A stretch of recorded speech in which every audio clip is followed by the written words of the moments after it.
Hello everyone, आज मैं आपके लिए एक्सप्लेन करूंगी टाइगर एंड क्रेन का एपिसोड नंबर 3। तो जैसा कि लास्ट एपिसोड में हमने देखा था कि शाओशियान विलेज की डीमन की तलाश करता है और तभी येलो इमॉर्टल वहां पर आ गया। वो अपने ह्यूमन फ्रेंड अर्नियो को बचाने आया था, मगर विलेजर्स का मानना था कि येलो इमॉर्टल ही वो डीमन है जिसने उनकी गाँव को तबाह किया था। इसीलिए शाओशियान बड़ी मशक्कत के बाद उसे कैप्चर कर लेता है, मगर विलेज का डीमन येलो इमॉर्टल ना होकर चीफ थी। अब वो अपने असली फॉर्म में आकर इन सभी को खत्म करने की कोशिश करने लगी, जिसमें येलो इमॉर्टल बुरी तरह से घायल हो जाता है। वहीं पर टाइगर ने रेड पर्ल का यूज करके सही समय पर उस डीमन को ब्लास्ट कर दिया। अब आगे तो ओपनिंग सीन में हम देखते हैं कि अर्नियो एक छोटे से बीस्ट को लेकर बैठा हुआ था। वेले कोई और नहीं बल्कि येलो इमॉर्टल है। उसका नया फॉर्म देखकर तो टाइगर काफी ज्यादा शॉक हो गया। तो शाओशियान उसे बता रहा था कि ब्लड डीमन ने येलो इमॉर्टल को बुरी तरह से घायल किया था। उस अटैक में वो मारा तो नहीं गया, लेकिन उसे जबरदस्ती अपने रियल फॉर्म में आना पड़ा। और येलो इमॉर्टल का रियल नाम है वांग टाइसिन। अब वांग टाइसिन की ऐसी हालत देखकर टाइगर काफी ज्यादा भड़क गया था। वो कहने लगा कि एक बात तो साफ होगी, वांग टाइसिन एक अच्छा डीमन है, मगर उस भद्दे से डीमन ने इसे बुरी तरह घायल कर दिया। पता नहीं ये ह्यूमन और डीमंस की जंग कब खत्म होगी। जिस पर शाओशियान कह रहा था कि ये जंग कभी भी खत्म नहीं होने वाली। अगर 4 डीमन अच्छे तो एक डीमन बुरा जरूर होगा, इसलिए हमने अपनी तकदीर को कबूल कर लेना चाहिए। और रही बात येलो इमॉर्टल की, तो अच्छा हुआ वो अपने रियल फॉर्म में आ गया। अब उसे ह्यूमन और डीमन के कॉन्फ्लिक्ट में पड़ने की जरूरत नहीं। जिस पर टाइगर कहने लगा कि मैं इन बेवकूफ बातों पर बिल्कुल यकीन नहीं करता। 10 सालों बाद येलो इमॉर्टल अपने रियल फॉर्म में आएगा और तब न जाने कितने ही लोग उसे डीमन बोलेंगे। मैं चाहता हूँ कि ये ह्यूमन और डीमंस की जंग हमेशा के लिए खत्म हो जाए। और तभी अर्नियो इनके पास आकर बात करने लगा। वो कह रहा था कि आप दोनों का बहुत बहुत शुक्रिया, आपने अपनी जान पर खेल के मुझे और मेरे दोस्त को बचा लिया। उस दिन माउंटेन में मैंने आप पर पत्थर फेंक के मारे थे, उसके लिए मैं काफी ज्यादा शर्मिंदा हूँ। जिस पर टाइगर कहने लगा कि अरे बच्चे, वो बात तो हम कब की भूल चुके हैं। और तभी अर्नियो इमोशनल होकर रोने लगा। वो कह रहा था कि अगर मास्टर शाओशियान अपने मैजिकल पावर का यूज नहीं करते तो शायद आज मैं मेरे दोस्त को खो देता। ये सुनकर टाइगर शाओशियान को चिढ़ाने लगा। वो कहता अरे वाह लिटिल शाओशियान, जितना मैंने सोचा था तुम उससे थोड़े से कम बुरे हो। और तभी वहाँ पर विलेजर्स पहुँच जाते हैं। वो इन दोनों के लिए ढेर सारा खाना लेकर आए थे। वो कहने लगे कि आपने उस खतरनाक डीमन को मार के हमारे विलेज की रक्षा की है, इसलिए हमारी तरफ से छोटा सा तोहफा एज थैंक यू टोकन समझ कर रख लीजिए। इतना ही नहीं, अर्नियो ने भी इन दोनों के लिए सेफ्टी चार्म बना लिए थे। वो कहता है ये है टाइगर चार्म और दूसरा है क्रेन चार्म। वो कहता है कि मेरा टाइगर चार्म आपको ईवल से प्रोटेक्ट करेगा और वहीं पर क्रेन चार्म आपको लंबी और सेहत भरी जिंदगी प्रोवाइड करेगा। मगर टाइगर का तो पूरा ध्यान खाने पर था। वो तुरंत ही अपना हाथ आगे बढ़ाते हुए एक फल उठाने की कोशिश करता है, मगर उसी वक्त शाओशियान ने उसके हाथ पर एक चमाट मार दी। जिसके बाद वो विलेजर से माफी मांगते हुए कहने लगा कि हम नेशनल डीमन एग्जॉर्सिस्ट है, हमारा काम है डीमंस को एलिमिनेट करना और बदले में हम कोई गिफ्ट एक्सेप्ट नहीं कर सकते, ये हमारे रूल्स के खिलाफ है।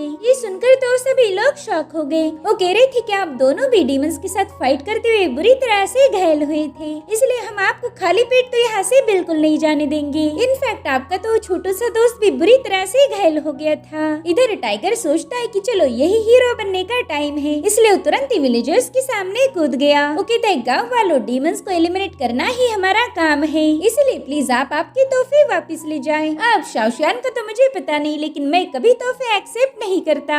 अब ये सुनकर अर्नियो भी मायूस हो गया। उसे लग रहा था कि ये लोग मेरे सेफ्टी चार्म को भी एक्सेप्ट नहीं करेंगे। तभी टाइगर उसे समझाता है कि बच्चे, तुम्हें मायूस होने की जरूरत नहीं, मैं तुम्हारे सेफ्टी चार्म को एक्सेप्ट कर सकता हूँ, लेकिन मेरी एक शर्त है, मुझसे प्रॉमिस करो कि तुम येलो इमॉर्टल का पूरा ख्याल रखोगे। तुम्हें उसे अपने छोटे भाई जैसा ट्रीट करना होगा, और हाँ याद रखो कि आगे चलकर कोई भी उसे तंग ना कर पाए। तो अर्नियो भी प्रॉमिस करता है कि वो येलो इमॉर्टल को हमेशा प्रोटेक्ट करेगा। ये सुनकर टाइगर ने तुरंत ही उसकी सेफ्टी चार्म एक्सेप्ट कर लिए। वो कह रहा था देख बच्चे, इस दुनिया में डीमन और ह्यूमन की जंग सदियों से चलती आई है, मगर तुम कभी उस जंग पर ध्यान नहीं दोगे। हम सब अपनी किस्मत खुद लिखते हैं, और अगर आप सच्चे हो तो आपको किसी से डरने की कोई जरूरत नहीं, मैं तो कहूँगा मौत से भी नहीं। टाइगर की बातों से शाओशियान के साथ सभी विलेजर्स अग्री थे। साथ ही अर्नियो उनसे वादा करता है कि वो कड़ी मेहनत करके इन दोनों जैसा ही स्ट्रॉन्ग बनेगा, ताकि आगे चलकर वो किसी भी खतरे से येलो इमॉर्टल को बचा पाए। टाइगर कहते वादा रहा, वो कहते हाँ वादा रहा, और अभी दोनों विलेजर्स को गुड बाय बोल के वहाँ से जाने लगे। अब अगले सीन में हम देखते हैं कि एक बड़ा सा जानवर इन दोनों के पीछे पड़ा था, मगर इन्हें इसकी कोई खबर नहीं। टाइगर कह रहा था कि लिटिल शाओशुआन, तुम तो गवर्नमेंट के आदमी हो, मेरे ख्याल से तुम्हारा तो काफी सारा नेटवर्क होगा, तो मैं चाहता हूँ कि तुम एक चीज में मेरी मदद करो। अब वो बात क्या है ये मैं तुम्हें गाजर खत्म करने के बाद बता दूंगा। मगर शाओशुआन इस पर कोई जवाब नहीं देता। तो टाइगर कहता है, अरे यार कैसे आदमी हो तुम, इधर बात कर करके मेरा गला सूख गया, और तुम हो कि तुम्हारे मुंह से एक लफ्ज भी नहीं फूटता। और तभी टाइगर की नजर उस बीस्ट पर जाती है जिसने टाइगर पर एक बहुत बड़ी छलांग लगा दी थी। तो टाइगर डर के मारे शाओशुआन के गोल गोल चक्कर काट रहा था, और वो बीस्ट भी शाओशुआन को पूरी तरह से इग्नोर मारते हुए सिर्फ टाइगर का ही पीछा कर रहा था। टाइगर कहते, भाई लिटिल शाओशुआन, तू यहाँ पर खड़े खड़े तमाशा क्या देख रहा है, जल्दी से इस बीस्ट को खत्म कर दे। तो शाओशुआन ने तुरंत ही अपनी स्पिरिचुअल ब्रश का यूज करते हुए इस बीस्ट पर एक खतरनाक अटैक कर दिया, जिससे वो बीस्ट वहीं पर बेहोश होकर गिर गया था। अब टाइगर जोर जोर से सांस लेते हुए कहने लगा, क्यों भाई ये तो एक खरगोश है, मगर आखिर ये मेरा ही पीछा क्यों कर रहा था। जिस पर शाओशुआन कहता है कि तुम जो गाजर खा रहे हो वो देखा जाए तो इसका एंटलर है, अगर तुम उसे नहीं तोड़ते तो शायद ये खरगोश कभी तुम्हारे पीछे नहीं आता। जिस पर टाइगर कहता है कि ये सब तुम्हारी वजह से हुआ, अगर तुम गाँव वालों का खाना एक्सेप्ट कर लेते तो शायद मैं इस बंदे का गाजर कभी नहीं तोड़ता। मगर शाओशुआन उसकी एक नहीं सुनता। वो कहता है कि हमें अपनी भूख को कंट्रोल करना आना चाहिए। जब से तुम मुझे मिले हो न जाने कितने ही जानवरों को मैंने घायल कर दिया। तुम जानवरों को उंगली करते हो और फिर मैं उन्हें हैंडल करता हूँ, पता नहीं ये सिलसिला कब खत्म होगा। तो टाइगर कहता है, देख भाई तू तो एक नंबर का मतलबी है, उस ब्लड डीमन को मारने में मैंने तेरी कितनी मदद की थी, और तूने इस बीस्ट को जरा सा घायल क्या कर दिया। तो बताने लगा, सच बताओ तो तू एक नेशनल डीमन मास्टर के नाम पर कलंक है। अब ये लफ्ज सुनकर शाओशुआन वहीं पर रुक गया था। उसे तुरंत ही कुछ पुरानी बातें याद आती है, जहाँ पर एक लड़की शाओशुआन से कह रही थी कि तुम एक नेशनल डीमन हंटर के नाम पर कलंक हो। इसलिए गुस्से में आकर बड़ी ही तेजी से टाइगर को दबोच लेता है। वो कहते, देख बच्चे मेरी बात कान खोल के सुन ले, तूने उस डीमन को नहीं मारा था, बल्कि वो काम किया रेड पर्ल ने, इसलिए ज्यादा हीरो बनने की कोशिश मत कर। तूने अपनी पावर्स बढ़ाने पर ध्यान देना चाहिए, ना कि बकवास करने पर, वरना आगे चल के मैं तेरी कोई मदद नहीं करूंगा। जिसके बाद वो टाइगर को छोड़ देता है। अब टाइगर भी भड़क गया था, इसलिए वो तुरंत ही शाओशुआन पर पंच हिट करने चला जाता है, लेकिन शाओशुआन ने इंक शैडो का यूज करके तुरंत ही उसे बांधकर जमीन पर पटक दिया। अब टाइगर जमीन पर कूदते हुए कहने लगा कि तुझे बस 2-4 स्पेल पता है, और हाँ भाषण देना तो अच्छे से जानता है, मगर सिर्फ इन 2 चीजों की वजह से मैं तुझे अपना मास्टर नहीं मानूंगा। बस एक बार में मैजिक सीख जाओ, फिर देख लेना मैं तेरी कैसे बैंड बजाता हूँ। अब मैजिक का नाम सुनते स्पिरिचुअल मास्टर खुश होकर टाइगर के सामने कूद जाता है। वो पूछता है, बच्चे क्या तुझे मैजिक सीखना है? तो कहते हैं हाँ, लेकिन तुम्हें उससे क्या करना। जिस पर स्पिरिचुअल ब्रश कहता है, अगर तुम चाहो तो मुझे अपना मास्टर बना लो, मैं तुम्हें सारा मैजिक सिखा दूंगा। अब टाइगर ही सुनकर कहने लगा कि तुम तो फटे हुए टांगों के एक झाड़ू हो, भला तुम्हें मैजिक का क्या ही पता होगा। ये सुनकर स्पिरिचुअल ब्रश कहने लगा, क्या कहा तुमने? मैं फटी हुई टांगों का एक पुराना झाड़ू हूँ? वहीं पर शाओशुआन सोचता है कि ये टाइगर तो एक नंबर का बेवकूफ है, इसे पता ही नहीं कि किसके साथ कैसे बात करनी चाहिए। आज तक स्पिरिचुअल मास्टर के साथ बदतमीजी करने की किसी में हिम्मत नहीं थी, अब तो टाइगर गया काम से।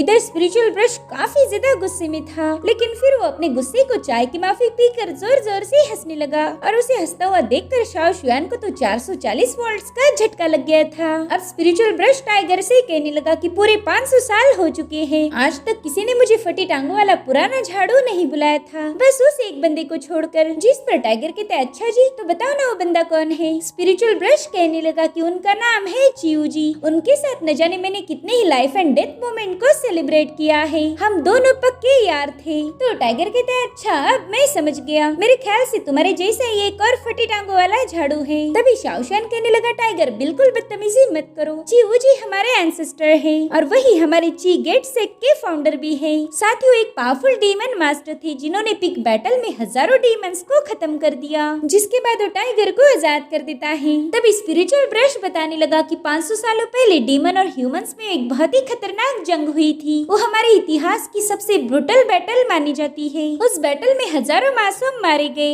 अब डीमन मास्टर को किसी भी कीमत पर इस जंग को रोकना था, इसलिए उन्होंने एक फॉरबिडन टेक्निक का यूज करके एक बैरियर क्रिएट कर लिया। वो बैरियर इतना ज्यादा खतरनाक था कि उसने पूरे के पूरे डीमन क्लैन को पिक वैली में कैद कर दिया। इसी खतरनाक जंग को पिक बैटल के नाम से भी जाना जाता है। हमारे डीमन मास्टर ने न जाने कितने ही डीमंस को उस बैटल में ट्रैप कर दिया, लेकिन अभी भी हमारी दुनिया में कुछ डीमंस नजर आते हैं। उनकी कल्टीवेशन 500 सालों से कम है, इसीलिए तो हमारे जैसे डीमन मास्टर उन्हें आसानी से हैंडल कर सकते। इधर टाइगर गौर से शाओ शुआन की बातें सुन रहा था। तब स्पिरिचुअल ब्रश उससे पूछता है कि बता बच्चे, तेरा क्या फैसला है, क्या तू मेरा डिसाइपल बनेगा? तो टाइगर उससे पूछता है कि क्या तुम मुझे कोई ऐसा स्पेल सिखा सकते हो जिसकी मदद से मैं इस शाओ शुआन की धुलाई कर पाऊँ? जिस पर स्पिरिचुअल ब्रश कहता है, ऑफ कोर्स, तुम उसे एक बार नहीं बल्कि 10 बार धो सकते हो। ये सुनकर तो टाइगर सीधा उसके पाँव में गिर गया। वो कहता है, प्लीज मुझे आपका डिसाइपल एक्सेप्ट कीजिए। शाओ शुआन तो ये देखकर काफी ज्यादा हैरान था। वो स्पिरिचुअल ब्रश से पूछने लगा कि मास्टर, क्या वाकई आप इस चोर को अपना डिसाइपल बनाओगे? तो टाइगर कहता है, शाओ शुआन मान भी जाओ कि तुम्हें मुझसे डर लग रहा,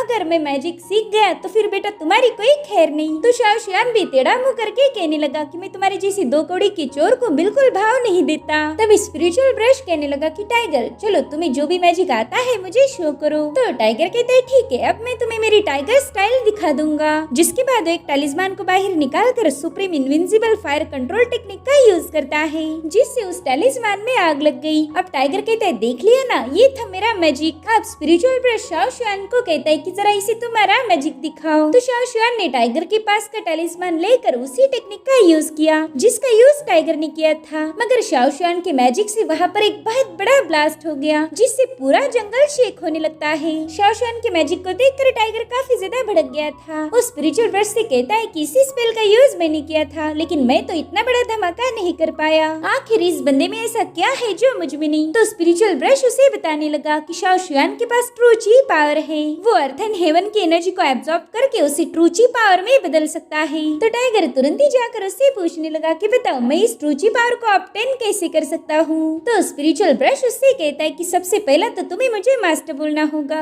और ट्रू ची पावर को फॉर्म करने के लिए तुम्हें उसका वे सीखना पड़ेगा। वैसे देखा जाए तो इन चीजों को वर्बली सिखाया नहीं जा सकता। मेरे ख्याल से ये तुमने बैटल में ही सीखनी चाहिए। और फिर वो तुरंत ही वहाँ से भाग गया, क्योंकि वहाँ पर गाजर टूटा हुआ खरगोश अपने साथियों को लेकर पहुंच चुका था, और वो भी स्पेशली टाइगर की खातिरदारी करने। इधर टाइगर की तो उन खरगोशों को देखकर फटके 4 हो गई। अब वो तुरंत ही अपनी जान बचाने के लिए वहाँ से भागना शुरू कर देता है। इधर वो तीनों खरगोश उसका पीछा कर रहे थे, उसे पकड़ने की पूरी कोशिश करते हैं, लेकिन टाइगर यहाँ से वहाँ जंप लगाते हुए उनसे बचता जा रहा था। वो चिल्लाते हुए शाओ शुआन से कहने लगा कि ये तीनों डीमंस हैं, तो एज ए डीमन मास्टर के नाते तुम्हें इन्हें खत्म करना होगा। मगर शाओ शुआन अपनी जगह से नहीं हिलता। इधर स्पिरिचुअल ब्रश उससे कहने लगा कि बच्चे, अब मैं तुम्हें पहला लेसन सिखाने जा रहा हूँ, जिसे ची वे हार्ट मेथड कहा जाता है। इसमें तुम्हें फील, मर्ज और रिलीज इन तीनों चीजों पर गौर करना होगा। इधर टाइगर उन खरगोशों पर छलांगे लगाते हुए सीधा एक पेड़ पर चढ़ जाता है। इधर स्पिरिचुअल ब्रश उससे कह रहा था कि जल्दी से अपने माइंड को क्लियर करते हुए हेवन एंड अर्थ की स्पिरिचुअल एनर्जी को फील करो।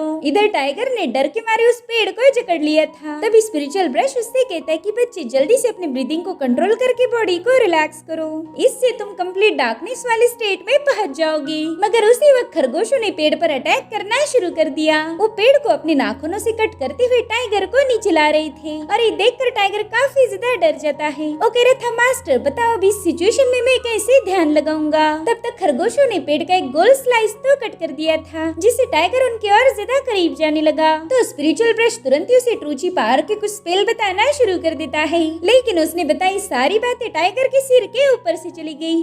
तो खरगोशों ने उस पेड़ को काट के टाइगर को नीचे लाए थे, इसलिए टाइगर अब तुरंत ही अपनी जान बचा के भागना शुरू कर देता है। हालांकि वो ज्यादा दूर नहीं जा पाया, और उसी वक्त एक खरगोश ने उस पर जंप लगा दी। उस खरगोश का प्लान था कि वो टाइगर को अपने नीचे क्रश करके खत्म कर दे। इधर स्पिरिचुअल ब्रश कहता है कि धत तेरे की, कहीं मैंने इस बंदे को टैलेंटेड समझने की गलती तो नहीं कर दी? और तभी इन्हें टाइगर की आवाज आती है। वो कह रहा था, मास्टर मुझे कम मत समझो, मैं भी कोई कच्चा खिलाड़ी नहीं हूँ। दरअसल उसने उस खरगोश का पूरा वजन उठाया हुआ था, और अब वो बड़ी ही तेजी से उसे उठाकर दूर फेंक देता है। साथ ही हम देख पाते हैं कि टाइगर ने उस खरगोश के सीने पर कुछ टैलिस्मान भी चिपकाए हुए थे। तो स्पिरिचुअल ब्रश उससे कहता है कि बच्चे, जल्दी से मैजिक का यूज करके इन्हें ब्लास्ट कर दे। जिस पर टाइगर स्टाइल के साथ कहने लगा कि बुढ़ाऊ, मुझे ये बताने की जरूरत नहीं। और अब टाइगर स्पिरिचुअल एनर्जी को फील करने लगा। उसे अपनी बॉडी में बहुत ही स्ट्रॉन्ग एनर्जी फ्लो महसूस हो रहा था। उसने आज तक ऐसी चीज को कभी फील नहीं किया था। और अब टाइगर अपनी एनर्जी को रिलीज करते हुए कहने कहने लगा कि लो बच्चों, अब तुम मजे करो।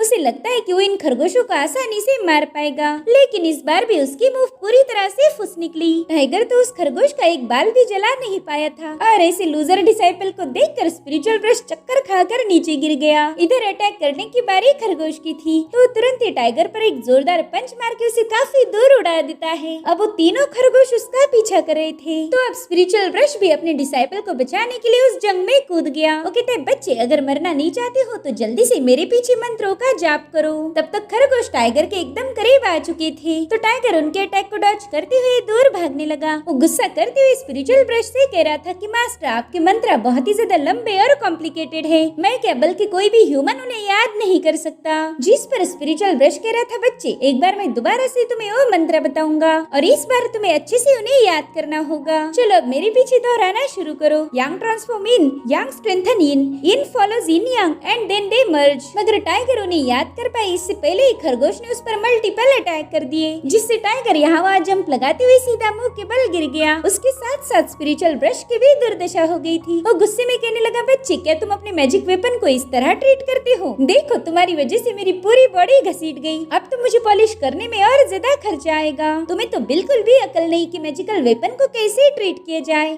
अब उसकी बकबक सुनकर टाइगर भी गुस्सा हो गया। वो कह रहा था, बेवकूफ, हम दोनों वॉरियर्स हैं, जंग में जाने के बाद थोड़ी बहुत खराची तो लगती रहती है, तो भला इसमें इतनी चिल्लाने वाली क्या बात हो गई? अगर तुम सैक्रिफाइस नहीं कर सकते तो जंग में मत आओ। और तभी ये लोग देखते कि वहाँ पर खरगोश पहुंच चुके हैं। उन्हें देखते स्पिरिचुअल ब्रश तो सीधा झाड़ियों में जाकर छुप गया। उसकी हरकतें देखकर टाइगर कह रहा था कि ऐसा बेवकूफ मास्टर किसी को ना मिले, खुद तो इसे कुछ आता नहीं और मुझे मैजिक सिखाने चला। जिसके बाद वो टैलिस्मान को बाहर निकाल लेता है। एक बार फिर से उसने अपनी स्पिरिचुअल एनर्जी को फील किया था। उसकी बॉडी से बहुत ही स्ट्रॉन्ग और रिलीज होने लगी। टाइगर कह रहा था कि अगर मुझे खुद की जान बचानी है तो बस खुद पर ही डिपेंड रहना होगा। इधर स्पिरिचुअल ब्रश और शाओशुआन भी टाइगर की पावर्स देखकर थोड़ा सा चौंक गए थे। वहीं पर उन तीनों खरगोशों ने टाइगर को मारने के लिए छलांग लगा दी। उसी वक्त टाइगर अपने माइंड स्पेस को चेक करता है। वहाँ पर उसे yin yang फॉर्मेशन नजर आ रहा था और अब उसी का यूज करते हुए टाइगर ने उन खरगोशों पर अटैक कर दिया। वेल उसने अर्थ ट्राइग्राम का यूज किया था, जो देखकर तो स्पिरिचुअल ब्रश काफी ज्यादा हैरान हो जाता है। टाइगर ने वहाँ पर इतना बड़ा धमाका किया था कि वो तीनों खरगोश पतंग बनकर उड़ गए। वहीं दूसरी तरफ हमें शाओशुआन के सोल्जर्स दिखाई जाती है, जो कि अभी भी उसी खाड़ी में भटक रहे थे। उनके पास पीने के लिए भी पानी नहीं था, इसलिए वो सोल्जर्स अपने कमांडर को कंप्लेन करने लगे। वो कह रहे थे कि हम 3 दिनों से इसी खाड़ी में चलते जा रहे हैं, मगर अभी तक हमें यंग मास्टर का कोई नाम और निशान नहीं मिला। मास्टर शाओशुआन ने हमें बताया था कि अगर कोई भी गड़बड़ी हो तो कैपिटल में वापस चले जाओ। जिस पर कमांडर माँ कहने लगा कि बेवकूफो, हम कैपिटल में तो चले जाएंगे, लेकिन वो तब होगा जब हमें रास्ता मिलेगा। फिलहाल हम यहाँ पर गुम हो चुके हैं। और तभी उन्हें अपने सामने हरा भरा जंगल नजर आया, जिन्हें देखकर उनकी जान में जान आ गई थी। कमांडर कहने लगे, चलो जल्दी, हम इस जंगल में पानी की तलाश करेंगे। अभी लोग खुश होकर बड़ी ही तेजी से उस जंगल की तरफ भागने लगे, मगर तभी अचानक से वो जंगल पूरी तरह से डिस्ट्रॉय होने लगा।